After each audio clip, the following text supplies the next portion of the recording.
go ahead and let's learn about the typeface classifications.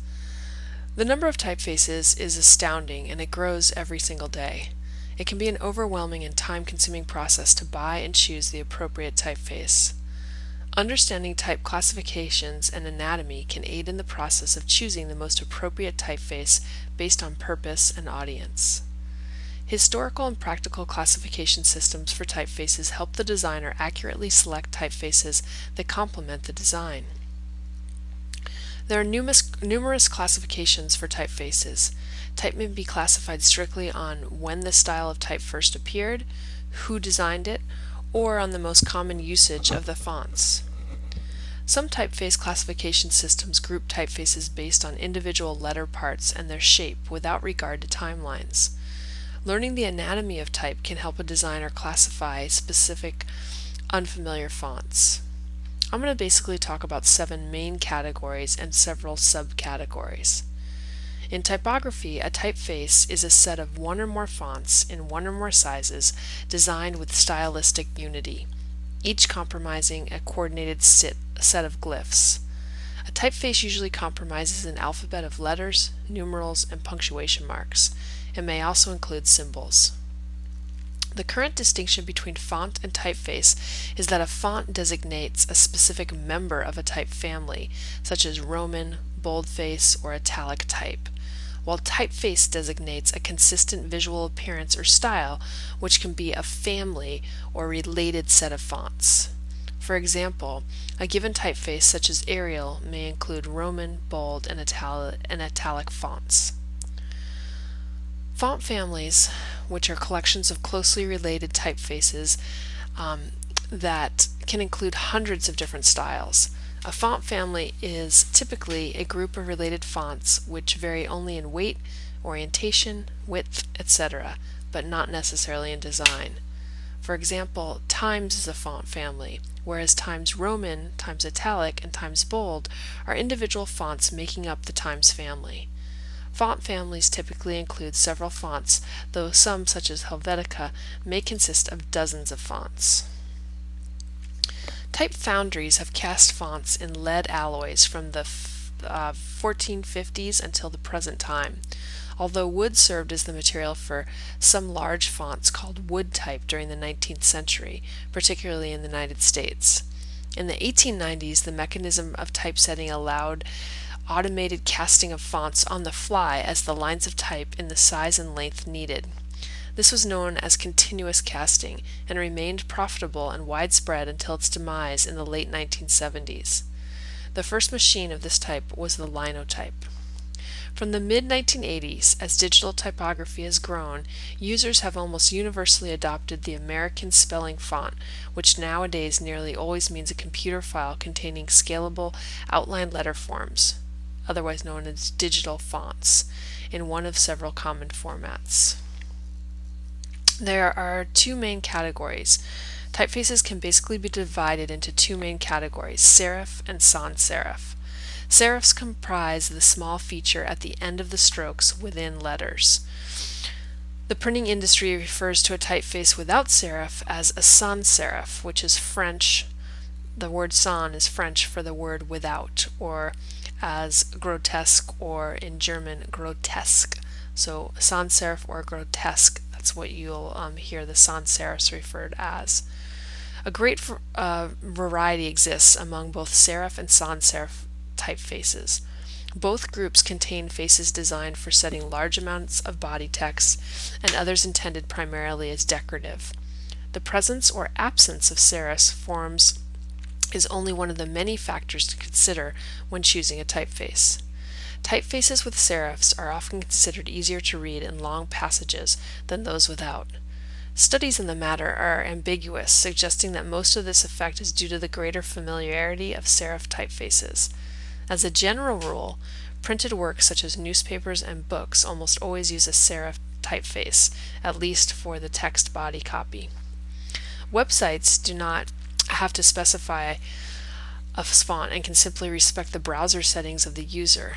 But of those websites that do specify a font, most use modern sans serif fonts because it is commonly believed that in contrast to the case of printed material, sans serif fonts are easier than serif fonts to read on a low-resolution computer screen.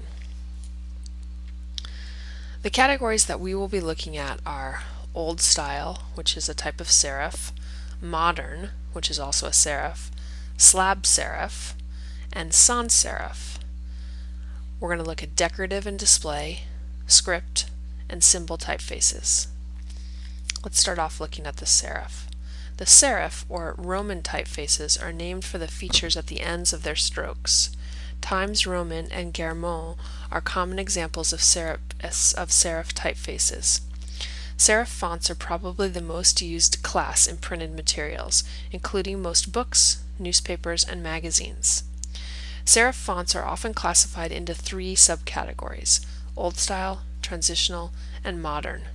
Old style typefaces are influenced by early Italian lettering design.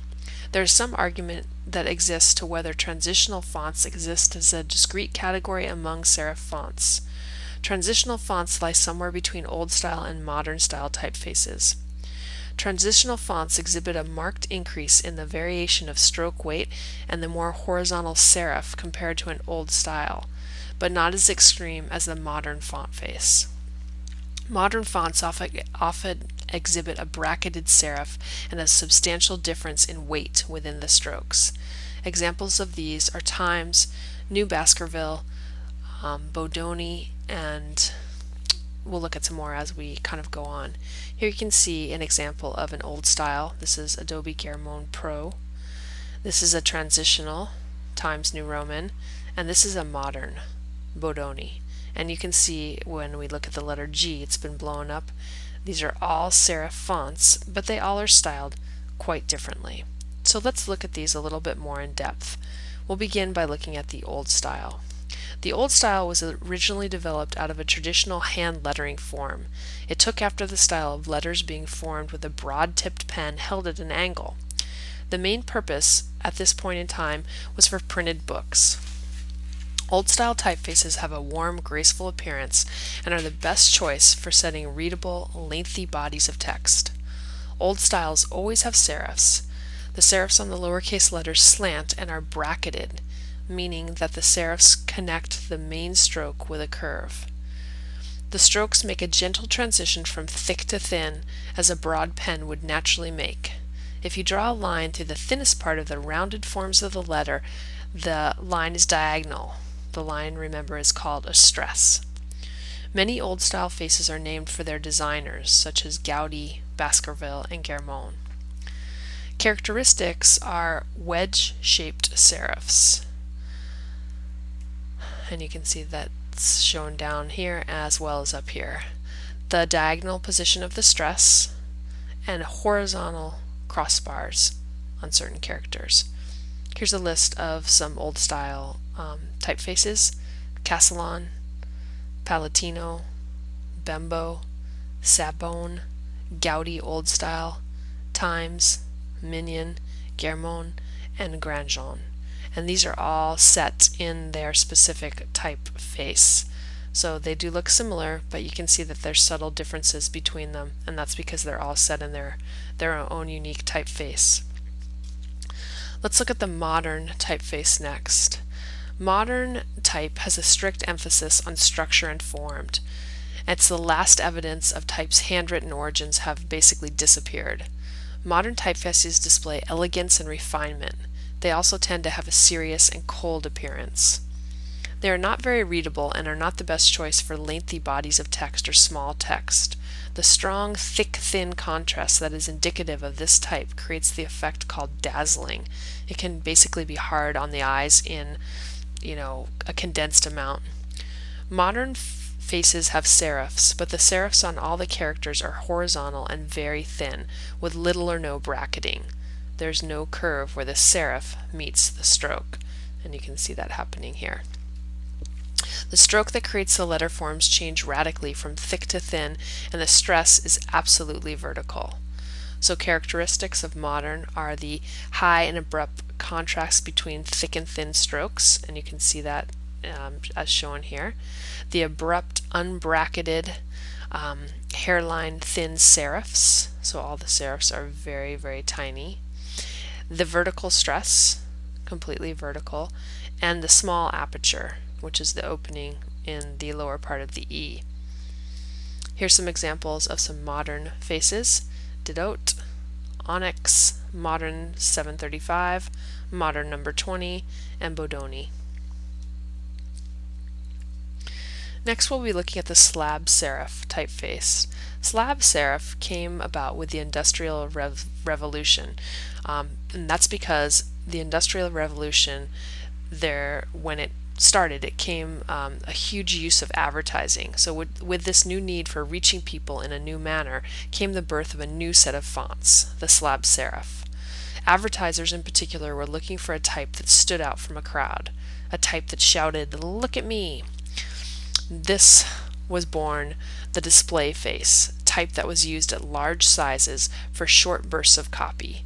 Slab serif typefaces have serifs. The serifs are horizontal, but they are thick, and they're fat slabs.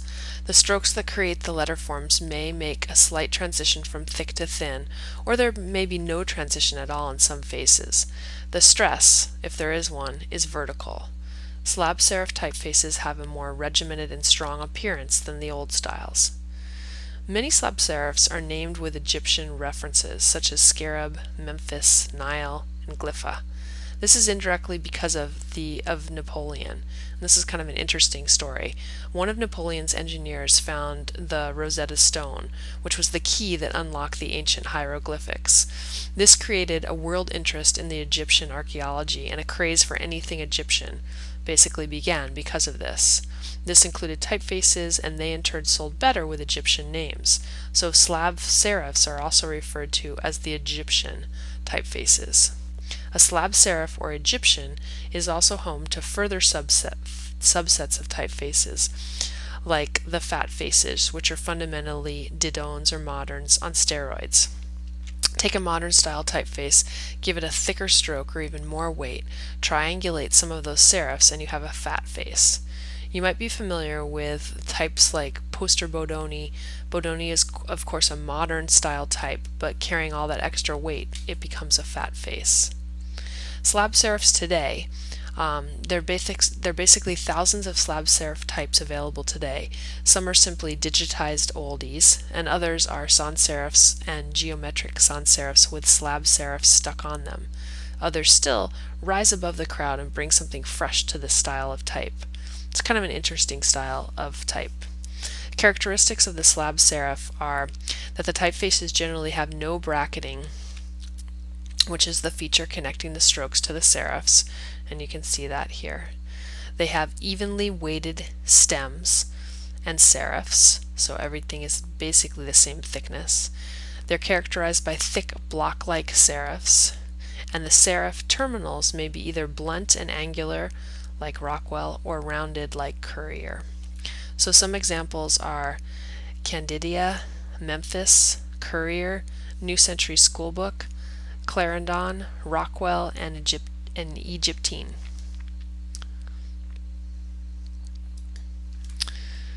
The sans serif typeface. The sans serif is also called Gothics. The Bauhaus School of Design, which was formed in 1919, helped to give popularity to the sans serif typeface. These typefaces were stripped down to their bare essentials, to their simplest, most functional forms. The Bauhaus motto is that form follows function, and that sans serif typefaces exemplify this like no other. Sans serif fonts have no serifs at all. The strokes that create the letter forms have almost no visible transition from thick to thin. There are a few exceptions, like Optima, for instance. Sans serifs tend to have very large X heights, and they present quite a presence on the page. Typical sans serif have low contrast or have no visible contrast between the vertical and horizontal strokes at all. Due to a bowl shape, degrees of contrast, aperture, and width, evenness, the sans serifs tend to be divided into several groups, which we'll be looking at. They're divided into the grotesque, the neo-grotesque, geometric, and humanist. Sometimes humanist sans serif groups cover Covers also contrast with sans like Optimaface, whose shapes are a reproduction of the old style structure. So there's definitely some fonts that don't easily fall into any one given category.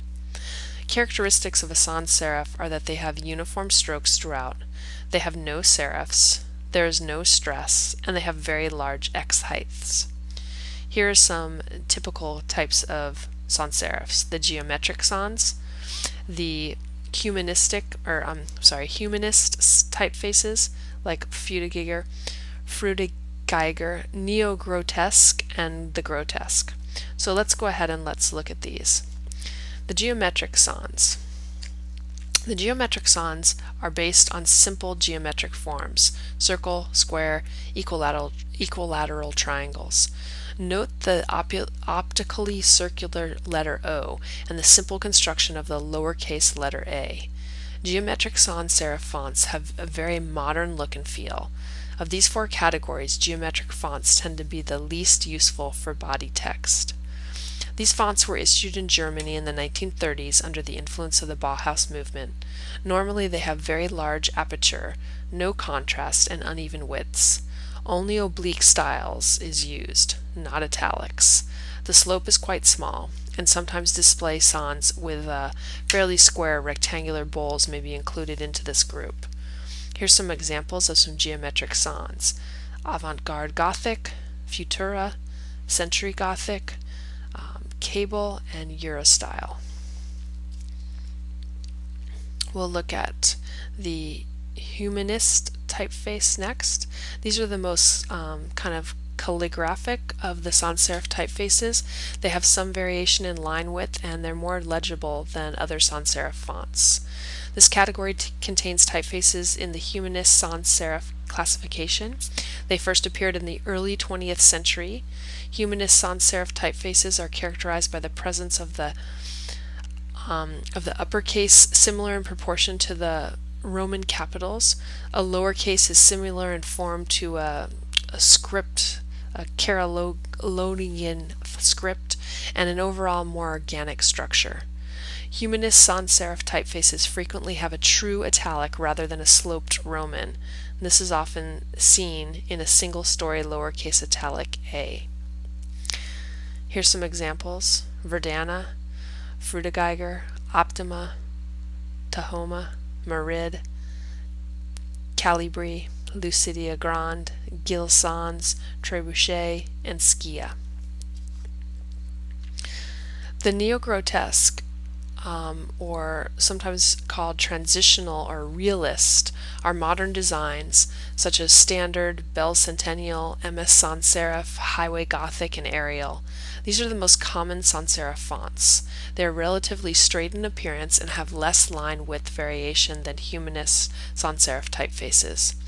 Transitional sans serifs are sometimes called the anonymous sans serif due to its relatively plain appearance. And here's some examples of the neo-grotesque. The grotesque sans serif is an early sans serif design. These faces have low contrast, even widths, large or moderate apertures. They are marked by simple, often rough geometric designs and large lowercase bowls. Typefaces in general give an impression of blunt, rigorous realism. Some families have only upright styles, others have oblique, not italic ones, and the slope is considered average. And here's some examples of this style of typeface: Universe, News Gothic, and Franklin Gothic. The decorative and display group contains typefaces that cannot be assigned to any of the previous groups, as well as display faces intended for imitation of some historical style. Display and text faces imitating definite historical face styles are very common in this group, or typefaces that just decorate the form. For example, a Art Nouveau, an Art Deco, stencil, outline, 3D, textured, grunge, distressed, screen. All of these things could fall in this group. This group of fonts is wide and extremely diverse. They can add punch to a publication. They can create a definite look or emphasize the content in a specific way. If overused in any way, they can certainly destroy a design. They usually have very specific characteristics, like they would evoke the Wild West, Christmas, horror films, etc., and hence they have very limited uses. These display typefaces are also known as novelty or sometimes ornamental, and they're used exclusively for decorative purposes. They're not suitable for body copy in any way, shape, or form. They have the most distinctive designs of all the fonts, and they may even incorporate pictures of objects, animals, and things like that into the character designs. And here's a list of decorative and display type fonts, and you can see just from the sample that these all are very diverse in their look and how they appear, so the use is somewhat limited. Script faces emulate hand lettering, and they come in many varieties. Black letter, as many of the Bibles hand lettered by scribes, calligraphic, like wedding invitations, drafting, which are more like architects' drawings, cartoon, and just various handwritten font faces. Scripts are generally subdivided into groups depending on writing tools. Simulation of a broad nib or pointed pen, brush, or some sort of other tool like a pencil, ballpoint pen, felt pen, etc. Besides, scripts may be connected. Some of them are connected, like this one right here, or some disconnect. Every single letter is separate, like this one right here. And these are some examples of some script fonts, and again you can see the variety that you get with the script fonts. And the final typeface that we'll be looking at is the symbol or dingbat typefaces. Symbol or dingbat typefaces consist of symbols such as decorative bullets, clock faces, railroads, symbols, CD, TV channel, enclosed numbers, rather than any sort of normal text characters. A dingbat is an ornamental character or spacer used in typesetting. It's sometimes more formally known as a printer's ornament or a printer's character. The term continued to be used in the computer industry to describe fonts that had symbols and shapes in the positions designated for alphabetic or numeric characters. Examples include zapped dingbats, sonata, and wingdings. And here's some examples of some of those. So hopefully this gave you a better idea of the various typeface classifications. You should get familiar with these and begin to recognize them in work that comes across your line of radar, and kind of tune in, and it'll definitely affect your design.